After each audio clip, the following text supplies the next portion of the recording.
അപ്പോൾ അതാ ബിരിയാണിക്കുള്ള ചിക്കനായിട്ടാണ് ഞാൻ ഈ വരുന്നത്. ഇന്ന് ഞാൻ കഴിഞ്ഞ വീഡിയോയിൽ പറഞ്ഞപ്പോൾ തന്നെ നീനൂട്ടിൻ്റെ ഒരു ദിവസമാണ്, അവൾക്ക് ഇഷ്ടപ്പെട്ട ഫുഡ് ഉണ്ടാക്കുന്ന ഒരു ദിവസമാണ് കേട്ടോ ഇന്ന്.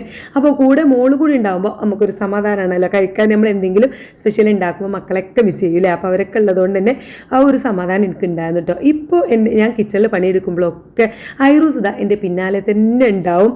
എപ്പോൾ ഞാൻ അടുക്കളയിൽ നിന്ന് പോണവരെ ആ അടുക്കളയിൽ തന്നെ ചുറ്റിപ്പറ്റി ഇങ്ങനെ ഉണ്ടാവും കേട്ടോ. അതുകൊണ്ട് തന്നെ അവൻ പോകുമ്പോൾ എനിക്ക് ഐറൂസിനെ ഭയങ്കരമായിട്ട് മിസ് ചെയ്യും. അങ്ങനെ ഞാനിതാ കൊണ്ടുവന്ന ചിക്കനൊക്കെ നന്നായിട്ട് കഴുകി വൃത്തിയാക്കി വെള്ള കൂറി പോയതിന് ശേഷം ഞാൻ ഇച്ചിരി മഞ്ഞൾപ്പൊടിയും മുളക് പൊടി ഇപ്പോൾ ഇട്ട് ജസ്റ്റ് മസാല തേച്ച് വെക്കാൻ കേട്ടോ, ഒന്ന് പിടിച്ചോട്ടെ എന്ന് കരുതിയിട്ട് ആ ഒരു ഗ്യാപ്പിൽ ഞാനിതാ കുക്കറിൽ ഗീ റൈസ് റെഡിയാക്കാണ്. ഉള്ളി നന്നായിട്ട് മൊരിഞ്ഞെടുത്ത് ആ ഒരു ഞാൻ സ്ഥിരം വെക്കുന്ന കുക്കറിൽ തന്നെയാണ് കേട്ടോ ചോറ് വെക്കാറുള്ളത്. 1/2 കിലോ ചോറാണ് വെക്കുന്നത്, കാരണം ഞാൻ ഏതായാലും കീറ്റോ ഡയറ്റാണ്, നമുക്ക് റൈസ് ഒന്നും പറ്റില്ല. പിന്നെ മോളാണെങ്കിലോ 2-3 കിലോ കൂടിയെന്നും പറഞ്ഞിട്ട് ഇപ്പോൾ ഒരു 4 ദിവസമായിട്ട് സ്ട്രിക്റ്റ് ആയിട്ടുള്ള ഡയറ്റ് ചെയ്യണം എന്നുള്ള പ്ലാനിലാണ്.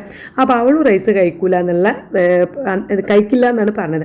അപ്പോൾ പിന്നെ ആകെ 3 പേരുള്ളൂ കഴിക്കാൻ. അപ്പോൾ ഞാൻ കുറച്ച് ആദ്യം ആവശ്യമുള്ള ബിരിയാണി വെക്കണുള്ളൂ. അപ്പോൾ നമ്മൾ സ്ഥിരം കുക്കറിൽ തന്നെയാണ് റൈസ് വെക്കുന്നത് കേട്ടോ. അപ്പോൾ ഞാൻ സാധാരണ നമ്മൾ ഗീ റൈസ് ഉണ്ടാക്കുന്ന അത്ര വെള്ളം ഒഴിക്കില്ല, പിന്നെ നമ്മൾ ബിരിയാണിക്കുള്ള റൈസ് ഉണ്ടാക്കുമ്പോൾ, കാരണം നമ്മൾ ദമ്മിടുമ്പോൾ പിന്നെ ഒന്നും കൂടി വേവുമല്ലോ, കുറച്ചൊരു വെള്ളം കുറച്ചിട്ടാണ് ഞാൻ വെക്കാറുള്ളത്.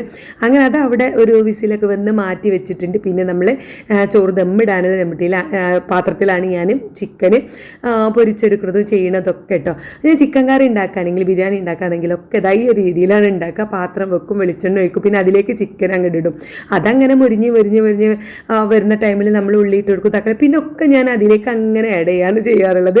അപ്പം എല്ലാം അതിൽ വാടി വരുമ്പോഴേക്കും ചിക്കനും വന്നിട്ടുണ്ടാവും കേട്ടോ. പിന്നെ ഞാൻ വേഗം എല്ലാ തൈരും മല്ലിച്ചപ്പും പുതിനൊക്കെ ഇട്ടതിന് ശേഷം എന്താ നമ്മൾ വേവിച്ച് വെച്ച റൈസൊക്കെ ഇട്ട് ദമ്മിട്ട് ഒരു 10-20 മിനിറ്റ് വെച്ചപ്പോഴേക്കും എനിക്ക് ഇന്ന് ദമ്മ് പൊളിക്കേണ്ടി വന്നു. കാരണം അപ്പോഴേക്കും ഇതുമ്മ വന്നു കേട്ടോ സ്കൂളിൽ നിന്ന്. അപ്പോൾ കൊടുക്കണ്ടേ, ചോറ് കൊടുക്കണ്ടേ, അതുകൊണ്ട് ഞാൻ വേഗം ദമ്മ് പൊളിച്ച് ഇതുമൂന്ന് കൊടുത്തു. അവളത് ഐറൂസിൻ്റെ പിന്നാലെ കളിക്കുന്നുണ്ട് കേട്ടോ. മോൾ ആ മൂലൊക്കെ പോയി ഇരിക്കണത് എന്താ വെച്ചാൽ അവൾക്ക് റൈസ് കഴിക്കാൻ വയ്യല്ലോ, അവളെ മസാലയും പിന്നെ മുട്ട പുഴുങ്ങിയതാണ് അവൾ കഴിക്കണത്. നീനൂട്ടിക്കതാ ഞാൻ ഇവിടെ വാരി കൊടുക്കണം. അപ്പോൾ ഇന്നത്തെ കുഞ്ഞു വീഡിയോ വീഡിയോ ഇഷ്ടപ്പെട്ടെങ്കിൽ സപ്പോർട്ട് ചെയ്യണേ.